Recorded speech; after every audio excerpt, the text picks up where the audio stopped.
Vous ne l'entendez peut-être plus aussi souvent à la radio aujourd'hui, mais Akon a tenu le haut du pavé durant les années 2000. Le chanteur d'origine sénégalaise, qui avait percé en 2004, devint en effet rapidement l'un des artistes les plus écoutés et les plus influents de la planète. Des millions de fans à travers le monde étaient totalement sous le charme de cet ex-dollar à la voix soyeuse et au rythme entraînant. Akon a d'ailleurs joué sur son passé de criminel pour bâtir son personnage de badass au cœur tendre, un choix qu'il n'a certainement pas dû regretter puisqu'il a contribué à sa renommée. Mais alors qu'il était au sommet de sa carrière, de nombreuses vérités concernant son parcours ont commencé à remonter à la surface, révélant ainsi le côté le plus sombre du chanteur. Installez-vous donc bien confortablement et surtout restez bien concentrés car aujourd'hui nous allons vous raconter l'ascension et la chute d'Akon. Allez, on commence.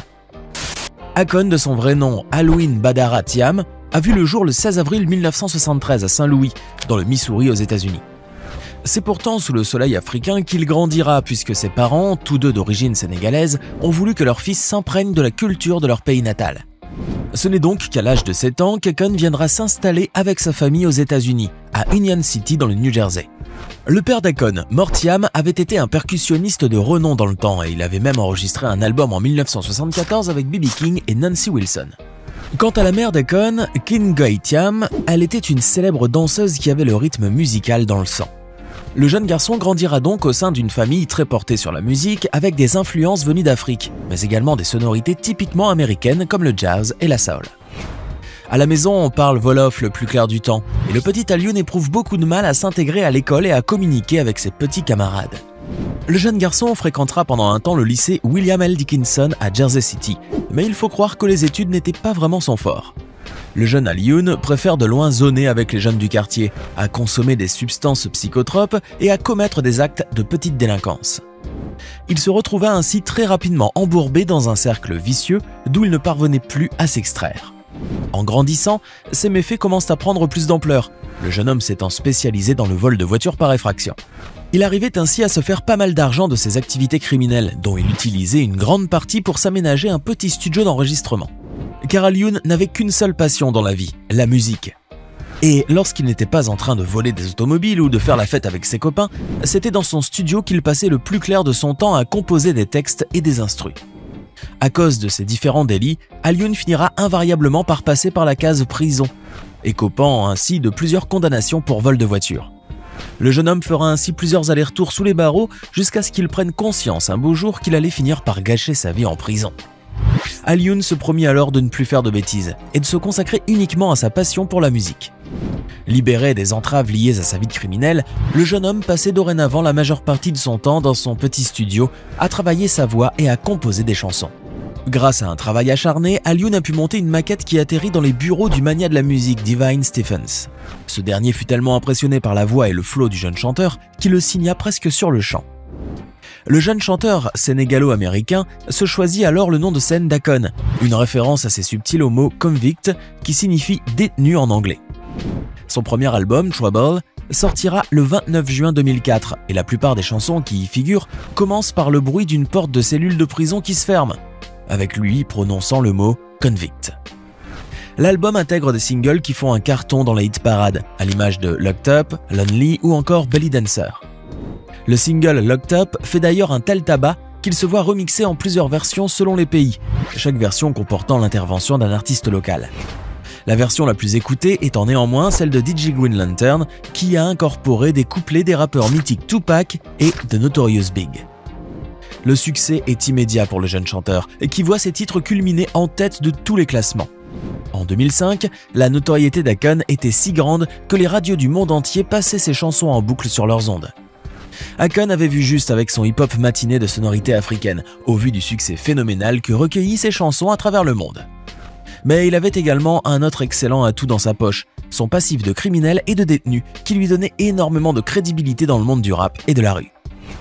Akon avait en effet savamment capitalisé sur son passé de prisonnier pour se bâtir un personnage de bad boy repenti et romantique à souhait. Akon était ainsi sensiblement différent des autres rappeurs qui parlaient sans cesse de crimes et de prison dans leurs chansons, mais qui n'avaient même jamais passé 24 heures de garde à vue au commissariat. Lui par contre était un authentique criminel, avec un casier judiciaire plein à craquer et plusieurs années de prison à son actif. Un vrai gangster quoi. Mais un gangster au grand cœur qui ne faisait pas de mal aux innocents puisqu'il ne volait que des voitures et qui passait son temps derrière les barreaux à écrire des chansons pour ses douces amantes. Cette image de criminel endurci mais romantique à souhait vaudra à Akon la sympathie de millions de fans à travers la planète qui avaient trouvé en lui leur idole. Sa popularité avait atteint un niveau où tout le monde voulait s'identifier à lui, y compris les autres artistes du milieu hip-hop, qui lui vouaient un très grand respect. Surfant sur la vague de son succès pour le moins phénoménal, Akon va sortir un deuxième album en 2006 intitulé Convicted. L'album, qui comprend des featuring avec Eminem, Snoop Dogg, Styles P et Break and Lace, fait rapidement fureur et des singles comme Smack That ou I Wanna Love You tournent en boucle sur toutes les radios. À peine 6 semaines depuis sa sortie, Convicted a été vendu à plus d'1 million d'exemplaires aux États-Unis et à plus de 1,3 million dans le reste du monde. L'album est certifié disque de platine après seulement 7 semaines et double disque de platine après 16 semaines. Il culmine également dans le top 20 du Billboard 200 pendant 28 semaines consécutives et est numéro 2 à 4 reprises. En novembre 2007, l'album récolte finalement la certification triple disque de platine avec 3 millions de copies vendues rien qu'aux États-Unis et plus de 4 millions d'exemplaires écoulés à travers le monde. Le triomphe d'Akon est total et sa carrière musicale est alors à son apogée, tant sur le plan critique que commercial. Les artistes de tout horizon souhaitent collaborer avec lui car ils savent tous que le fait d'ajouter le nom d'Akon sur la jaquette de leur album le fera se vendre irrémédiablement. Le chanteur prodige sénégalo-américain était ainsi sollicité de toutes parts et des artistes comme Gwen Stefani, Chamillionaire ou encore DJ Khaled et 50 Cent, pour ne citer que cela, collaboreront avec Akon sur quelques-uns de leurs morceaux. Cerise sur le gâteau, c'est même Michael Jackson en personne qui prend contact avec Akon et lui affirme sa volonté de travailler avec lui. Le défunt roi de la pop et lui travailleront ainsi sur quelques titres et Akon avouera plus tard qu'une grande amitié liait les deux hommes. Après avoir atteint un tel succès commercial avec ses propres chansons et avec différentes collaborations avec d'autres chanteurs, Akon allait maintenant revêtir la casquette de producteur. Grâce à son label musical, Con Life Distribution, il signe des artistes qui rencontrent un franc succès, tels que T-Pain, Cat DeLuna, Mali Music, Red Café, Dolla, Yaboy et Costatich. Dans la foulée, Akon inaugure un nouveau label, Convict Music, avec lequel il produira Lady Gaga, Cardinal Official, Brick and Lace, Cat DeLuna et Colby Odonis. C'est d'ailleurs lui qui fera connaître Lady Gaga au grand public, puisqu'avant d'atterrir dans son label, c'était une parfaite anonyme. Le 2 décembre 2008, Akon sort son troisième album intitulé Freedom, qui remporte, tout comme les deux premiers, un très grand succès commercial et critique. Le chanteur sénégalo-américain, qui doit faire ses propres tournées, ne rechigne pourtant pas à continuer ses collaborations avec d'autres artistes. Akon explore carrément d'autres registres musicaux, en s'alliant notamment avec le DJ français David Guetta pour produire des chansons typiquement house. En parallèle à son activité musicale, Akon s'est également lancé dans les affaires afin de faire fructifier sa fortune et de multiplier ses gains. Le jeune chanteur lancera ainsi sa propre ligne de prêt-à-porter, Convict Apparel, qui propose des vêtements chic casual ainsi qu'une autre version un peu plus haut de gamme. Ayant un réel talent pour faire fructifier son argent, Akon diversifie ses investissements dans l'immobilier, mais aussi dans la bourse. L'interprète de Locked Up a fait d'excellents placements boursiers qui lui assurèrent d'importants bénéfices nets. À cela, il faudrait aussi ajouter la chaîne de restaurants qu'il possède à Washington, qui engrange des tonnes d'argent chaque mois grâce à sa grande fréquentation et ses menus hyper chers. Et il ne faut surtout pas oublier les nombreux contrats publicitaires d'Akon, qui lui assurent des gains faramineux tout au long de l'année. Ainsi, en 2023, on estimait que la fortune totale du chanteur sénégalo-américain s'élevait à quelques 185 millions d'euros. Une somme stratosphérique, mais qui pourrait doubler voire carrément tripler dans les quelques années qui viennent, tant les affaires vont bien pour Akon. À 51 ans aujourd'hui, Akon est au sommet de son art et de carrière, et bien qu'il ne soit pas encore prêt de raccrocher son micro et ses bijoux bling-bling, son âge pourrait bien l'inciter à prendre sa retraite. D'autant plus que ces derniers temps, la vie n'est plus tellement aussi rose pour le chanteur, qui doit faire face à un net recul de sa popularité auprès de ses fans. Les détracteurs d'Akon ont en effet propagé plusieurs rumeurs le concernant, et en cherchant un peu, il s'est avéré que ce n'était pas de simples ragots de jaloux.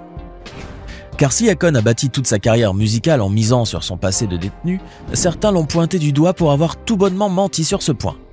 Il était communément admis, en effet, qu'Akon avait fait 4 ans de prison ferme, car il avait déclaré lui-même à l'époque qu'il s'était fait arrêter et condamner en tant que chef de gang spécialisé dans le vol de voitures.